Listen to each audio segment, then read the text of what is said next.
The SOS that forced Earth's greatest fleet to mobilize, Commander Alexandra Morgan, stood at the large window of the EDF Vigilance Bridge. The stars spread out before her like tiny diamonds on black cloth. After 15 years in space, the view still made her feel small. Another quiet day, she said to herself. The Vigilant was not a big ship. With a crew of just 150, it was built for speed and stealth rather than power.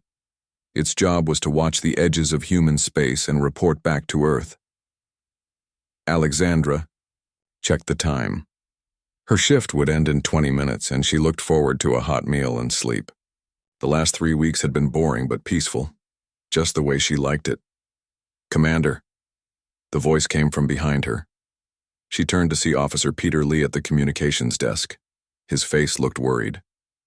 "We're getting a message from Earth, Defense Force Headquarters. Admiral William Carter wants to speak with you right away." Alexandra frowned.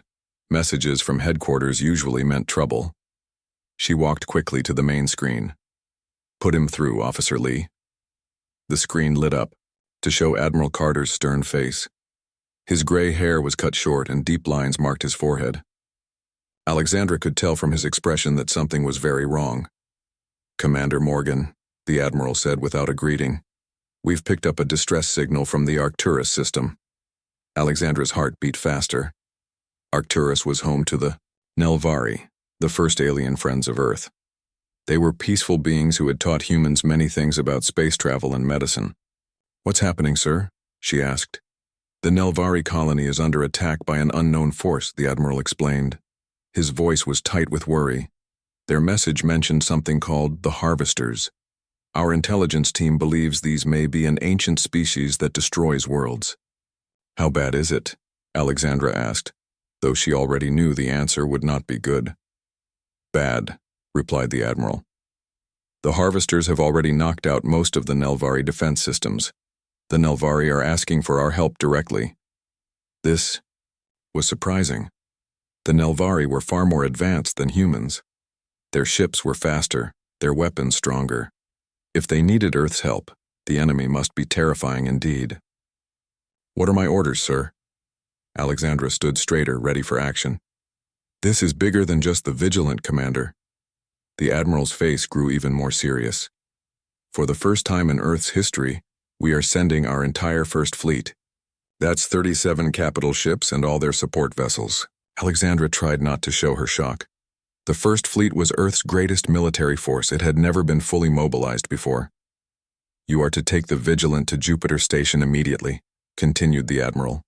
"All ships will meet there, before heading to Arcturus together." "Yes, sir. We'll leave right away." As the Admiral's face disappeared from the screen, Alexandra turned to her crew. They had all heard the conversation. Their faces showed a mix of fear and determination. "Officer Lee, send the alert to all crew members. Everyone to battle stations in 30 minutes. She looked around the bridge. "We're going to help our friends." Lieutenant Commander Jack Wilson, her second-in-command, stepped forward. He was a tall man with a calm manner that helped in tense situations. "Do we know anything about these Harvesters, Commander?" "Not much," she admitted. "But we'll learn more at Jupiter Station. For now, let's get this ship ready to fight." As the crew rushed to prepare the ship, Alexandra stepped back to the window. Somewhere out there, beyond the stars she could see, an enemy was threatening their allies. An enemy so powerful that the advanced Nelvari needed human help. Down in the ship's communications room, Specialist Nathan Reeves worked quickly to send messages to crew members who were off duty. His fingers flew over the control panel as he thought about what was happening. The Nelvari had visited Earth 15 years ago. They had brought gifts of technology and knowledge. Thanks to them, humans had built faster ships and better medicines.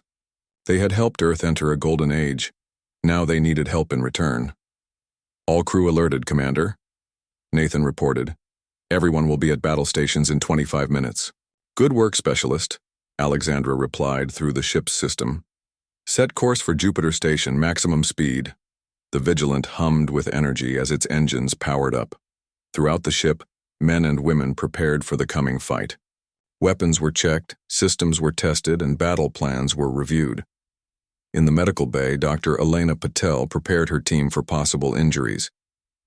"Check all supplies twice," she ordered. "We don't know what we're facing, so be ready for anything." In the engine room, Chief Engineer Roy Davis monitored the ship's power systems. "Give me everything you've got," he told his team. "We need to reach Jupiter Station as fast as possible." On the bridge, Alexandra studied the star charts that showed the path to Arcturus. It would be a long journey, even after they joined the fleet at Jupiter. "Commander," Jack Wilson said quietly, coming to stand beside her. "The crew is asking questions. They want to know why the Nelvari called for us. What can we do that they can't?" Alexandra thought for a moment. "Humans have something special, Jack. Something the Nelvari respect and need right now." "What's that?" She smiled slightly. "We're unpredictable. Throughout our history, humans have faced terrible dangers and survived against all odds. We think differently than the Nelvari. They follow logic and patterns. We follow instinct and emotion." Jack nodded slowly. "So they need our crazy ideas." "Exactly." Alexandra turned as Officer Olivia Martinez approached with a datapad. "All systems ready, Commander," Olivia reported. "We can jump to hyperspace on your command." Alexandra took one last look at the peaceful stars outside the window. Soon they would be at war, fighting an enemy they knew almost nothing about. Fear touched her heart, but she pushed it away. "Take us out, Officer Martinez," she ordered. "Set course for Jupiter Station. The First Fleet is waiting." The Vigilant turned smoothly and accelerated. A moment later, the stars stretched into lines. As the ship jumped to hyperspace, beginning its journey to join Earth's greatest fleet, behind them space returned to quiet emptiness. But far away, in the Arcturus system, a battle was already raging, and the fate of two species hung in the balance. The SOS that forced Earth's greatest fleet to mobilize, the Vigilant dropped out of hyperspace near Jupiter. The giant planet loomed large, its swirling red and orange clouds clearly visible. But it was Jupiter Station that caught Alexandra's attention. The massive space station orbited the planet, surrounded by more ships than Alexandra had ever seen in one place. Large battleships and carriers formed the core of the fleet. Smaller frigates and corvettes moved between them like busy worker bees. "I've never seen anything like this," Officer Peter Lee whispered. The normally calm communications officer sounded nervous. Alexandra understood his feelings. The sight was both amazing and frightening. This many ships meant Earth's leaders were very worried indeed. "Take us in, Officer Martinez," Alexandra ordered. "Standard approach pattern." As the Vigilant moved toward the station, Alexandra studied the other ships. She recognized the massive EDF Invictus, the largest carrier in Earth's fleet. Its huge bulk dwarfed the ships around it. Nearby floated a dozen heavy destroyers, their weapon systems clearly visible. "Incoming transmission from Jupiter Station," Peter announced. "They're sending us docking instructions." Alexandra nodded. "Follow their guidance and tell the crew to prepare for a briefing once we're docked." The Vigilant slid into its assigned docking bay 30 minutes later. Alexandra felt the slight bump as the ship connected to the station. "Commander," Jack Wilson said. "Admiral Susan, Blackwood has requested your presence in the main briefing room as soon as possible." Admiral Blackwood. Alexandra had heard many stories about the legendary tactician. She had won 3 major battles against space pirates in the Centauri sector, using strategies no one else would have thought of. "I'll go right away," Alexandra said. "Jack, you have the bridge." Jupiter Station buzzed with activity. Everywhere Alexandra looked, she saw officers rushing to complete tasks. Supply crews loaded weapons and food onto ships. Medical teams prepared field hospitals. Engineers checked and double-checked critical systems. Alexandra made her way to the main briefing room. The large circular chamber was already half full of officers from other ships. She found an empty seat and waited. A tall woman with short, gray hair entered the room. Everyone immediately stood at attention. Admiral Susan Blackwood had a presence that commanded respect. "At ease," the Admiral said. Her voice was calm but carried throughout the room. "Please be seated." As the officers sat down, Blackwood moved to the center of the room. A holographic display activated, showing a star map of the Arcturus system. 3 days ago, we received a distress call from our allies, the Nelvari, she began. Their colony in the Arcturus system is under attack by a previously unknown species called the Harvesters. The display changed to show blurry images of strange ships. They had curved, organic-looking hulls that glowed with purple light. The Nelvari defense forces have suffered heavy losses, Blackwood continued. More than half their fleet has been destroyed, and their planetary defense systems are failing. A murmur ran through the gathered officers. The Nelvari had technology, far beyond Earth's. For them to be losing so badly was shocking news. Admiral, one officer spoke up, if the Nelvari can't stop these harvesters with their advanced technology, what chance do we have? It was the question everyone was thinking. Alexandra waited for the answer. Admiral Blackwood smiled slightly. A fair question, Captain. The answer comes from the Nelvari themselves. She touched a control, and a new image appeared. It showed a tall, slender alien with silver skin and large almond-shaped eyes. The Nelvari ambassador to Earth. This is a recording of my conversation with Ambassador Kavalan, Blackwood explained. The alien's musical voice filled the room. Admiral Blackwood, the Harvesters have studied our defense systems and found ways to disable them. They know how we think, how we fight. But humans, the ambassador paused. Humans are different. Your species has a quality we lack: unpredictability. Throughout your history, your military leaders have achieved victory against superior forces through what you call thinking outside the box. This quality, which we once found confusing, may now be our salvation. The recording ended, and Admiral Blackwood looked around the room. That's why we're here. Not because our weapons are stronger or our ships faster, but because we think differently. Alexandra felt a strange mix of pride and fear. Earth had been asked to help because humans were unpredictable. But would that be enough against an enemy that could defeat the Nelvari? Intelligence Officer Frank Mendoza will now brief you on what we know about the enemy, Blackwood said, stepping aside. Man with dark hair and serious eyes took her place. Unfortunately, we don't know much, he admitted. The Harvesters appear to be a nomadic species that travels from system to system, extracting resources from planets. They seem particularly interested in rare minerals and biological material. The display showed one of the largest harvester ships extending a beam toward a planet's surface. Where the beam touched, the ground appeared to liquefy. Their technology focuses on energy weapons and very strong shields, Mendoza continued. The Nelvari weapons can't penetrate these shields, and the harvesters' beams cut through Nelvari defenses like they aren't even there.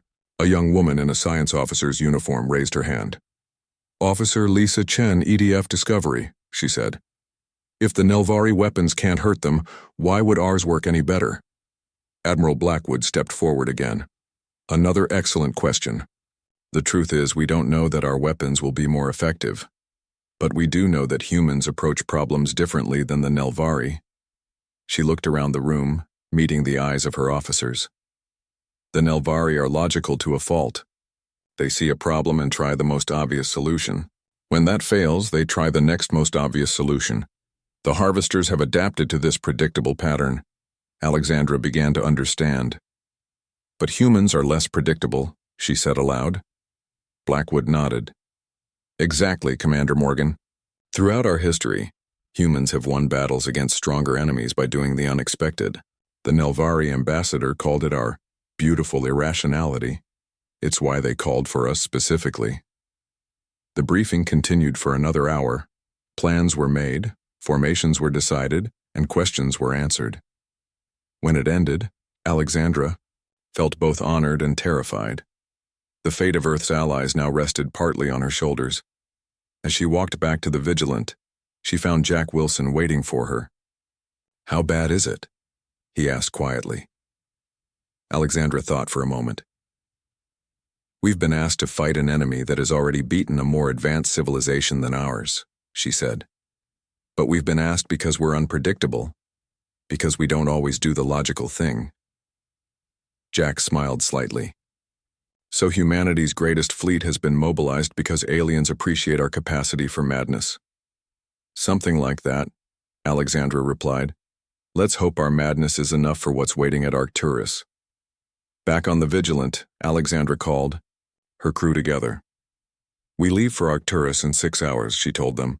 The journey will take 4 days. When we arrive, we'll face an enemy unlike any humans have encountered before. She looked at their faces, some afraid, some determined, all ready to do their duty. But remember this. The Nelvari called for us because they believe in us. They believe in human creativity and courage. Now we need to prove them right. As the crew prepared the ship, Alexandra returned to the bridge. Through the window she could see the rest of the fleet, Earth's greatest force, assembled for the first time. We're ready, Commander, Jack reported. Alexandra nodded. Then let's go save our friends. The SOS that forced Earth's greatest fleet to mobilize. 4 days passed as Earth's fleet traveled through hyperspace. The journey was quiet, giving everyone time to prepare for what lay ahead. On the Vigilant, Alexandra used the time to run battle drills. Her crew needed to be ready for anything. Faster, she called as engineers rushed to repair a simulated hull breach. The real enemy won't give you this much time. Jack Wilson watched from nearby. They're improving, he said quietly. But are they ready for the real thing? Alexandra looked at her friend. None of us are ready for the real thing, Jack. We've never faced an enemy like this before. The final hours of the journey were tense. Everyone knew that soon they would exit hyperspace and face the harvesters. Some wrote messages to their families, back on Earth.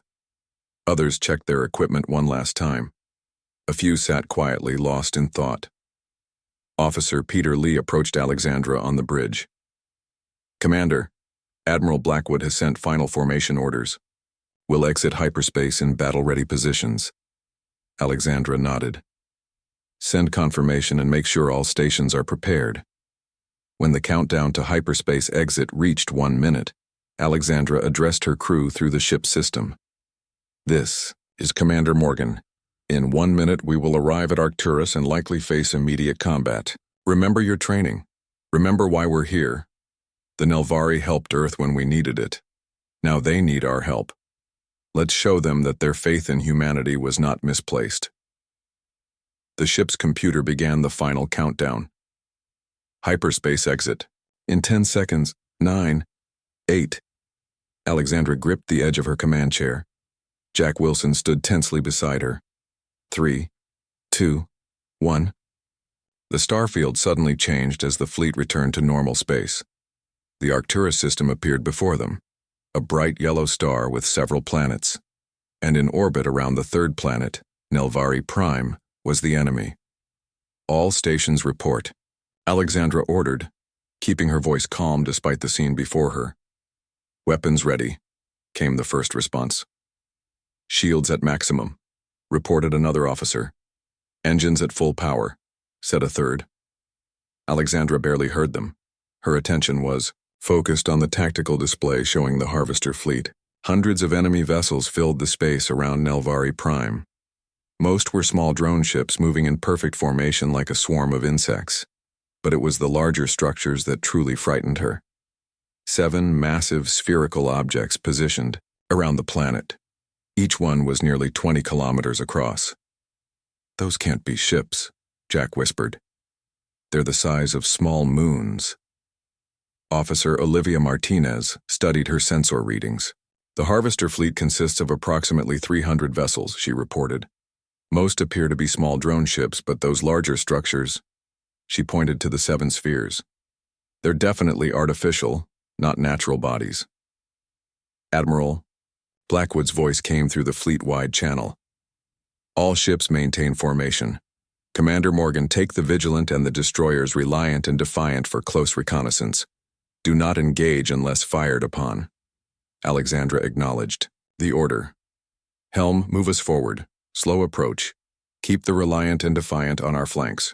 As the small human squadron moved closer to the enemy fleet, they got their first clear visual of the Harvester ships. They were unlike anything humans had built. The vessels had curved, asymmetrical hulls that pulsed with violet energy. They moved with unsettling precision, like cells in a bloodstream. "They're not reacting to our presence," Jack observed after several minutes. "They don't consider us a threat," Alexandra replied grimly. The thought was not comforting. Suddenly, Peter Lee called out from the communication station. "Commander, I'm picking up a transmission. It's using Nelvari communication protocols." "Put it through," Alexandra ordered. The main screen flickered, then showed the image of a tall, slender alien. The Nelvari had silver skin that seemed to shimmer slightly.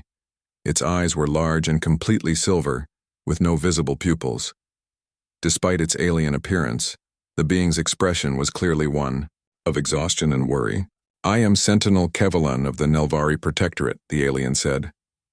Its voice was translated by the ship's computer, but still carried a musical quality. "Your arrival brings hope in our darkest hour." Alexandra stepped forward. "Commander Alexandra, Morgan of the Earth Defense Force, we've brought our fleet as requested." "The harvesters arrived without warning," Kevalan explained. "They target specific frequencies in our defense systems, as if they knew exactly how to disable them. Our weapons cannot penetrate their shields." "Have you attempted communication with them?" Alexandra asked. "They respond only with silence," the Nelvari answered. "They harvest our world piece by piece, caring nothing for the lives they destroy." As they spoke, one of the massive spherical ships began to descend toward the planet's surface. The vigilant sensors recorded what happened next. Where the sphere touched down, the ground seemed to turn liquid. Resources were extracted and pulled upward in glowing streams of energy. "What are they taking?" Alexandra asked, horrified by the sight. "Minerals, metals, organic material," Kevalan replied. "They leave nothing but barren rock behind." The alien's silver eyes seemed to shine, even through the screen. "We have less than 3 days before irreversible ecological collapse begins. Our world will die unless the harvesters are stopped." Alexandra felt the weight of responsibility settle on her shoulders. "We'll do everything we can," she promised. "But I need to know more about their capabilities." Kevalan nodded. "I will transmit all the data we have gathered. But Commander Morgan, the most important thing to understand is that the harvesters adapt quickly to any pattern they detect. That is why our defenses failed. We fight with logic and patterns. The harvesters learned those patterns, and that's why you called for humans." Alexandra finished the thought. "Because we don't always follow logical patterns." "Yes," the Nelvari agreed. "We need humanity's unpredictable nature now more than ever." Alexandra turned to Jack. "Prepare to return to the main fleet. We need to share this information with Admiral Blackwood immediately." As the Vigilant turned away from the Harvester fleet, Alexandra took one last look at the enemy. They were still ignoring the human ships, focusing all their attention on stripping resources from Nelvari Prime. "They don't even see us as a threat," she said quietly. Jack stood beside her. "Maybe that's our advantage," he suggested. "They won't expect what we're about to do." "The problem is," Alexandra replied, "we don't know what we're about to do either." When they rejoined the main fleet, Alexandra was called to the Invictus for an emergency planning session. Admiral Blackwood had assembled a team of Earth's best tactical minds, along with several Nelvari representatives. In the large briefing room, holograms showed the Harvester fleet from multiple angles. The mood was somber as everyone studied the enemy's overwhelming numbers. "Their shields have proven impenetrable to Nelvari weapons," one of the alien representatives explained. "And their energy beams cut through even our strongest armor." Admiral Blackwood looked around the room. "I need ideas, people. Ideas that the Nelvari wouldn't think of. Ideas that don't follow the usual patterns of warfare." For a moment, no one spoke. Then Alexandra stepped forward. "What if we're thinking about this all wrong?" she suggested. The Nelvari approached. This logically, increasing weapon power, trying to break through shields head-on. Admiral Blackwood nodded. And the Harvesters adapted to that predictable approach. Alexandra looked at Kevalan, who had joined them from the Nelvari command ship. "You said they target specific frequencies in your systems. What if we modulate our shield frequencies randomly, not in a pattern, but true randomization? For the first time since meeting him, Alexandra saw hope in the alien's silver eyes. It might work, Kavalan said. The harvesters would need time to adapt to truly random variations. It was a small beginning, but it was something. As the meeting continued, more ideas emerged, each one more unusual than the last. Some seemed crazy, even impossible. But that, Alexandra realized, was exactly what they needed. Humanity's greatest fleet had been called because of human unpredictability. Now it was time to show the harvesters just how unpredictable humans could be. The SOS that forced Earth's greatest fleet to mobilize. The planning session on the Invictus lasted for hours. Officers from across Earth's fleet offered ideas, some practical, others seemingly impossible. Admiral Blackwood listened to them all, without judgment. The key is unpredictability, she reminded them. We need approaches the harvesters won't expect. Alexandra worked closely with the Nelvari representatives, learning everything she could about their earlier attempts to fight the enemy. Each failed strategy told her something important. You increased power to your weapons in a steady pattern, she noted, studying the Nelvari battle logs. Always by exactly 20% each time. Kavalan nodded. It is the logical approach. When something does not work, you increase its power. But predictable, Alexandra pointed out. What if we varied our weapon power randomly, sometimes firing at full power, sometimes at minimal power? One of the human engineers, Ryan Cooper from the destroyer Reliant, had been listening. He stepped forward. We could go further. What if each ship in our fleet used different power settings? They couldn't adapt to hundreds of different patterns at once. Kavalan's silver eyes widened slightly. This is not how warfare is conducted, he said. Not logical warfare, Admiral Blackwood agreed. But human warfare has often been illogical, especially when we're outmatched. As the discussion continued, Jack Wilson had remained unusually quiet. Alexandra noticed her friend standing apart from the others, staring at the holographic display of a harvester ship. Jack, do you have something to add? He looked up, his expression thoughtful. I was thinking about our history, he said slowly. In human warfare, when we couldn't break through an enemy's defenses, we sometimes went around them. He pointed to the hologram. They're focusing all their energy on their shields. But what if we could get something inside those shields? Alexandra caught his meaning immediately. You're suggesting we ram them? Not exactly, Jack smiled. I'm suggesting we deliver a package. Old Earth navies used to call them fire ships, vessels deliberately set ablaze and directed toward enemy fleets. Kavalan's silver eyes widened. You would sacrifice your vessels? Not with crews aboard, Alexandra clarified. We could use automated drones. Or better yet, Cooper interjected, we modify our shuttles, strip out all non-essential systems, pack them with explosive materials, and program them with evasive patterns. Admiral Blackwood's expression was thoughtful. The harvesters wouldn't expect a technologically advanced civilization to resort to such primitive tactics. As the plan took shape, Kavalan observed with growing amazement. Your species thinks in ways ours cannot, he told Alexandra. You see options where we see only dead ends. It's not intelligence, Alexandra replied. It's desperation and stubbornness. Throughout our history, humans have faced extinction-level threats. We've learned to be creative when our backs are against the wall. With a basic plan in place, the officers returned to their ships to prepare. The vigilance crew received their orders with a mix of surprise and determination. We're going to turn our shuttles into bombs? Officer Olivia Martinez asked as Alexandra explained the plan. Guided bombs, Alexandra corrected. Each will be remotely piloted from our ships, and we'll only have one chance to get this right. In the shuttle bay, Chief Engineer Roy Davis led the modifications. Strip everything non-essential, he ordered his team. We need to make room for the explosive packages.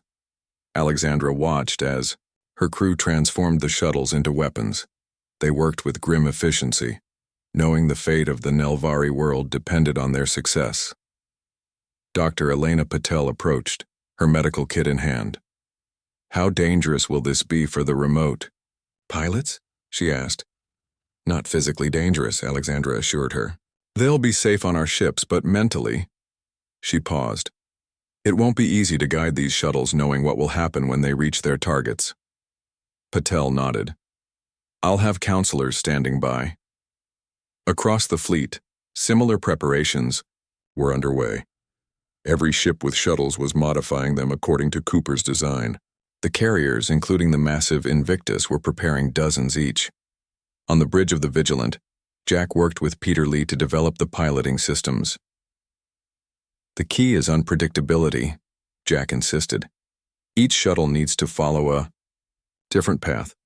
If the harvesters detect a pattern, they'll adapt." Peter nodded, his fingers flying over the controls. "I've programmed 30 different approach vectors. Each one includes random course changes." As hours passed, Alexandra received updates from across the fleet. The plan was coming together, but time was running out. Already 2 more of the massive harvester spheres had descended to the planet's surface, accelerating the resource extraction. Admiral Blackwood called a final briefing for all ship commanders. Her face appeared on screens throughout the fleet. "The modified shuttles are our main attack," she explained. "But they'll need cover to reach their targets. Our capital ships will create a distraction, drawing the harvesters' attention." She outlined the battle plan. The human fleet would split into smaller groups, each approaching from a different direction. The apparent disorganization would be deliberate, a tactical nightmare by conventional standards, but purposefully chaotic to confuse the enemy. "Each ship will modulate its shields on random frequencies," Blackwood continued. "This should buy us time against their weapons, though we don't know how much." Alexandra listened carefully, noting her ship's role in the coming battle. The Vigilant, along with several other fast frigates, would approach from below the ecliptic plane, hopefully, avoiding the main harvester forces. As the meeting ended, Admiral Blackwood had one final message. "What we're attempting has never been done before. We're using human unpredictability against an enemy that expects logical behavior. If we succeed, we save the Nelvari world. If we fail—" She paused. "There is no backup plan. Good luck to us all." Back on the Vigilant, Alexandra gathered her crew one last time before battle. They stood in the ship's main hall, faces serious but determined. "Tomorrow, we fight for our allies," she told them. "The Nelvari came to Earth 15 years ago offering friendship and knowledge. Now they need our help, not because of our technology, but because of who we are as a species." She looked around at her crew. Engineers, tactical officers, medical staff, communications specialists. Each one had a crucial role to play. "The harvesters expect logical enemies who follow patterns. We will show them that humans don't follow expectations. We're unpredictable, creative, and sometimes completely irrational. And tomorrow, those qualities might just save a world." After the crew was dismissed, Alexandra found herself alone on the observation deck. The stars spread out before her, and among them, barely visible in the distance, were the lights of the harvester fleet. Jack Wilson joined her, standing quietly beside her for a moment before speaking. "Do you think it will work?" he asked. Alexandra considered her answer carefully. "I don't know," she admitted. "But I do know that throughout human history we've faced overwhelming odds before and found ways to prevail. Not through superior strength or technology, but through surprising our enemies." Jack nodded. "The Nelvari call it our beautiful irrationality. Let's hope our irrationality is beautiful enough for what we face tomorrow," Alexandra replied, her eyes still fixed on the distant enemy lights. The final hours before battle passed quickly. Last-minute preparations were made, systems were checked, and personal messages were sent to loved ones back on Earth. Few slept well that night, knowing what morning would bring, when dawn arrived, or what passed for dawn in the darkness of space. Earth's greatest fleet was ready. It was time to show the harvesters what humans could do when their allies were threatened. It was time for beautiful irrationality. The SOS that forced Earth's greatest fleet to mobilize. The battle for Arcturus began at dawn. Earth's fleet split into smaller groups, each approaching from different directions. From a distance, it looked like a tactical mistake. Ships scattered and disorganized. But this was intentional. Each ship's shields modulated on random frequencies, creating an electronic noise that confused harvester targeting systems. On the bridge of the Vigilant, Alexandra watched the tactical display. The enemy had finally noticed them. The smaller harvester vessels were moving to intercept. "All stations report," she ordered. "Weapons ready," came the first response. "Shields cycling through random frequencies," reported another officer. "Modified." "Shuttles prepared for launch," said a third. Alexandra took a deep breath. "Launch the first wave of shuttles." Across the fleet, bay doors opened. The modified shuttles launched, piloted remotely from their parent ships. At first glance, they appeared to be normal transport vessels. Their true purpose was hidden inside their stripped interiors. Officer Peter Lee sat at a control station, on the Vigilant, guiding one of the shuttles. His hands moved steadily over the controls as he navigated the vessel through space, heading directly toward a harvester ship. "The harvesters are responding," Jack Wilson reported from his station. "Their smaller vessels are moving to intercept our shuttles." On the main view screen, Alexandra could see enemy drones adjusting their formation. Energy weapons fired, destroying several shuttles. But for each one lost, 3 more continued on their way. "Phase 2, ordered Admiral Blackwood over the fleet.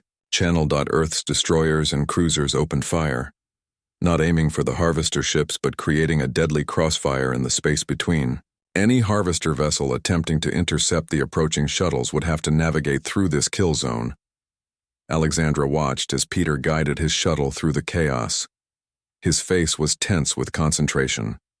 500 meters to target, he reported. 400, 300. The shuttle moved steadily toward a medium-sized harvester vessel. The enemy ship fired, but the shuttle's erratic course made it hard to hit. 100 meters. Peter counted down. 50. Impact in 3, 2, 1. The screen flashed as the shuttle struck the harvester ship's shields. For a moment, nothing happened. The explosion was small, almost disappointing against the massive hull. "Did it work?" Peter asked, looking up from his controls. For several seconds, there was no visible effect.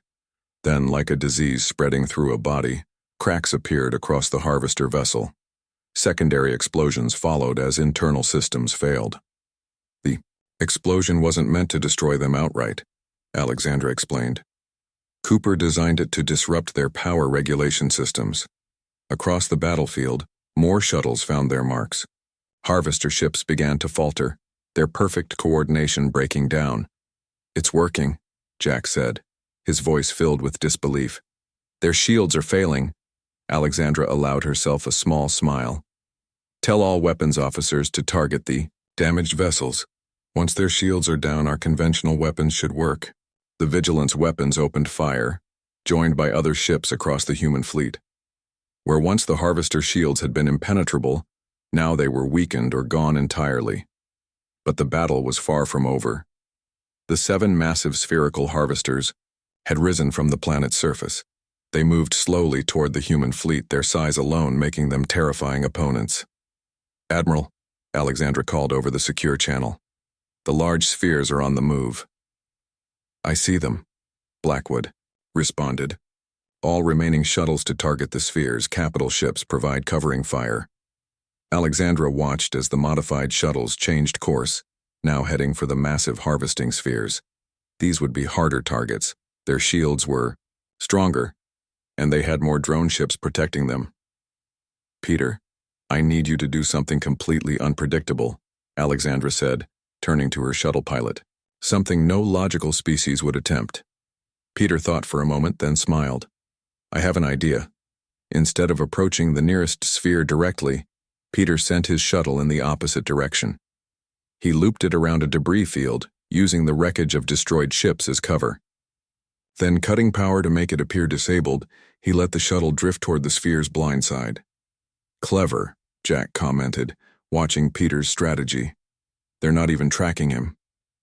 Other shuttle pilots adopted similar tactics, each one unique and unpredictable. Some accelerated to maximum speed, some appeared to retreat before suddenly changing course. 2 shuttles even collided with each other near a sphere, the combined explosion enough to disrupt the massive ship's shields. As the battle continued, Alexandra received a transmission from Kavalan's ship. "Commander Morgan, your tactics are startling," the Nelvari said. His silver eyes showed what might have been amazement. "We would never have considered such approaches." "That's exactly why they're working," Alexandra replied. "The harvesters adapted to your logical patterns. They have no defense against human chaos." The 3 largest harvesting spheres were now under heavy attack. Their shields flickered as shuttle after shuttle struck them. Earth's capital ships moved in, concentrating their fire on the weakened sections. "We've found their weakness," Alexandra told her crew. "Target their power regulation nodes. That's where the shuttles are causing the most damage." The Vigilance weapons fired repeatedly, joined by other ships across the human fleet. The once invincible harvesters began to crumble under the assault. One of the spheres exploded in a massive burst of energy. Cheers erupted across the human fleet. A second sphere soon followed, its systems failing catastrophically after multiple shuttle impacts. The remaining harvester vessels began to retreat, their perfect formation now broken. They moved erratically, as if confused by the human tactics. "They're running," Jack said in disbelief. Alexandra watched the tactical display, hardly daring to believe what she was seeing. "The harvesters expected logical enemies who would follow patterns," she said quietly. "They had no defense against human unpredictability." 3 hours after it began, the battle was over. The harvester fleet lay in ruins, their technology now available for study by human and Nelvari scientists. In the aftermath, Alexandra stood with Kavalan on the observation deck of the Vigilant. Through the window they could see recovery teams moving among the debris. "Your people saved mine," the Nelvari said quietly. "With tactics no logical species would ever conceive." Alexandra smiled. "Humans have a saying, necessity is the mother of invention. When survival is at stake, we become very inventive indeed." "The stars will hear of this," Kavalan promised. "How Earth's fleet came when called, how humans fought with beautiful irrationality against an enemy that had never known defeat." As the Nelvari spoke, Alexandra thought about what this meant for humanity. Earth had proven itself on an interstellar stage. They were no longer just another developing world on the galactic frontier. They were a power to be respected, a species whose unique approach to warfare might be its greatest gift to the galaxy. "Other worlds will call for Earth's help now," Kavalan predicted. "Your fleet will be sought across the stars." Alexandra gazed out at the assembled ships of humanity's greatest fleet, battle-scarred but victorious. Many had taken damage. Some had been lost entirely. But together, they had achieved what the technologically superior Nelvari could not. "And we'll answer," she said simply. "That's what humans do." Admiral Blackwood joined them a moment later. "The Nelvari scientists say the planet will recover," she reported. "The damage can be repaired over time." Alexandra nodded, relief washing over her. They had succeeded. The SOS that forced Earth's greatest fleet to mobilize had been answered, and a world had been saved. "What happens now?" she asked. "Now," the Admiral replied, "we help our friends rebuild, and then we prepare." "Prepare for what?" Alexandra asked. Admiral Blackwood gestured toward the stars beyond the window. "There are more threats out there. More civilizations that might need our particular human talents. The galaxy is learning that Earth can do what other worlds cannot." As Alexandra looked out at the stars, she felt a strange mix of pride and responsibility. Humanity had always seen its unpredictability as a weakness, something to be controlled and minimized. But today, that very quality had saved an entire world. Beautiful irrationality indeed. The SOS had been answered, and Earth's greatest fleet would be ready when the next call came. The end.